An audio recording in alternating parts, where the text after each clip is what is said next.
there have never been a short supply of RPG games. Now add to that open world games and sci-fi games and you have a wide and full market of games. But rarely do you find a game that manages to fuse multiple types of games into one. Or in this case, a game that fuses starships, RPG, open world, and wild westerns into a single game. Double Damage is currently working on such a space adventure RPG called Rebel Galaxy, which looks to be a top indie title of 2015. Keep in mind this preview reflects the unfinished demo build, and every element within the game is still up in the air and may change by the finished product. The first element that you notice right away is the western, almost Firefly feel to the game.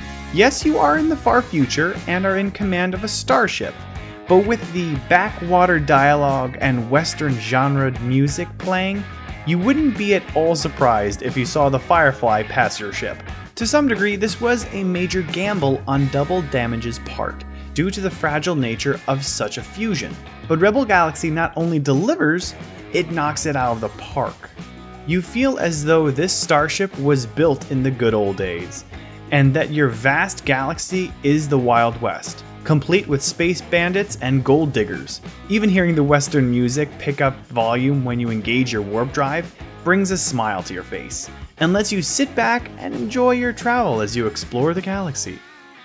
If exploring isn't really a fit for your game style, there's always mining nebula and asteroid fields, pirating, or even playing the stock market. Any number of these tasks or strategies can bring you to riches and allow you to advance your cause and loadout further. Jumping from station to station to track commodities and prices is just as rewarding as picking up info on the latest bounties in the sector. And if you are a member of a guild, it is even more profitable in some cases. The options to gaining riches and technology are also well balanced, with very little balancing needed to the non-playable characters, NPCs. The NPCs are just as balanced within the dialogue on station as they are in battle in deep space, with well thought up advantages and weaknesses to both the capital ships and the fighters alike. This brings up a very interesting take on the controller design. There is no third dimension to the space you fly through, meaning your ship can be controlled to move along the X and Y axis of space, but you have no control over the Z, or up or down, piloting of your ship. In essence, giving you a car to drive rather than a plane. Again, this could have been a major game ender for Rebel Galaxy, but instead it provides a beautiful balance to the ship-to-ship combat as well as navigation. The balance it brings to ship is that fighters can actually find your blind spots and have moments of expert acrobatics as they dive and weave above and below your ship. So being swarmed by fighters is a real threat to your safety. It also means that aiming your broadside cannons are much easier and fit more to the style of the game. Not to mention being able to navigate your open world without confusion of inverting the galaxy by a roll on the Z axis. The game as a whole is so well balanced with simple and well thought out mechanics and subtleties that it's possible to miss them and write off aspects of the game as too simple or underdeveloped. Even in the simple layout and undiscovered nature of the galaxy, there is a simplistic nature that can be overlooked or ignored. The map itself is only populated with the most prominent station locations. No substations, pirate alcoves, secret asteroid fields, or comm buoys, leaving you to discover and claim the galaxy as your own. Truly, the only downside to Rebel Galaxy is the fact that it will remain single player.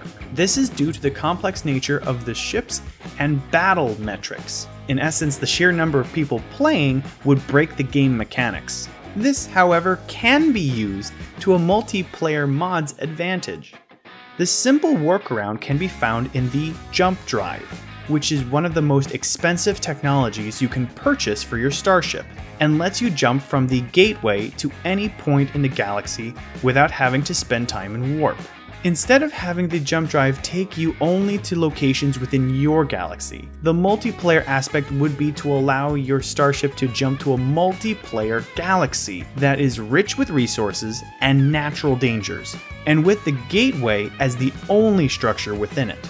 This would allow the player who has built up enough cash to purchase the jump drive to look forward to the riches and dangers of the multiplayer world, as well as prevent any mercenaries you have hired from jumping with you, as their ships are not equipped with the jump drive and would be unable to follow, thereby keeping combat more focused on PvP and ship design. With the critique being an overhaul to a multiplayer modification notwithstanding, Rebel Galaxy looks to be one of the top-rated games of 2015.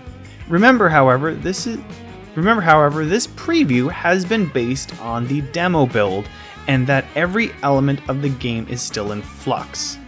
Check out their Steam page for more info, release dates, and developers' notes. Thanks for leaving us a like here at Indie Game, and as always, be indie, be free.